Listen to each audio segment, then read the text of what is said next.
কেকটার জন্য আমার যে জিনিসটা সবথেকে বেশি প্রয়োজন ছিল সেটা কিন্তু কাস্টমারই এসে আমাকে কিনে দিয়ে গেল। তো হ্যাঁ, এইটাই হয়েছিল আমার সঙ্গে সেই দিন। তো কিছু করার ছিল না, আসলেই এটা একটা ছিল রসমালাই ফ্লেভারের কেক। আর আমার কাছে সেই সময় অ্যাভেলেবেল না থাকার কারণে যে কেকটা অর্ডার করেছিল সে কিন্তু আমাকে বলেছিল যে ওই কিনে দিয়ে যাবে। তো আমি কিন্তু এটার একটা লং ভিডিও আপলোড করে দিচ্ছি, তোমরা এক্ষুনি গিয়ে দেখে আসতে পারো। তো আমাকে বলা হয়েছিল ওর বোনের বার্থডে, মানে আমারই একটা স্কুল ফ্রেন্ড আমাকে কেকটা অর্ডার করেছিল। তো যেহেতু ফ্রেন্ড ছিল যার কারণেই কিন্তু আমি এই আবদারটা ওর কাছে করতে পেরেছিলাম।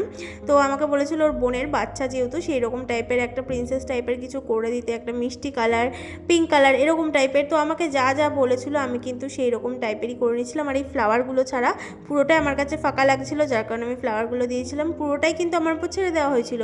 তো যাই হোক, এই ছিল কেকের ফাইনাল লুক, আর এই ছিল বার্থডে কাল। তোমাদের কেমন লাগলো আজকের ভিডিওটা অবশ্যই একটা কমেন্ট করে জানিও। দেখা হচ্ছে নেক্সট কোনো কেক ডেকোরেশনের ভিডিও নিয়ে। আজকের মতন চলো টাটা।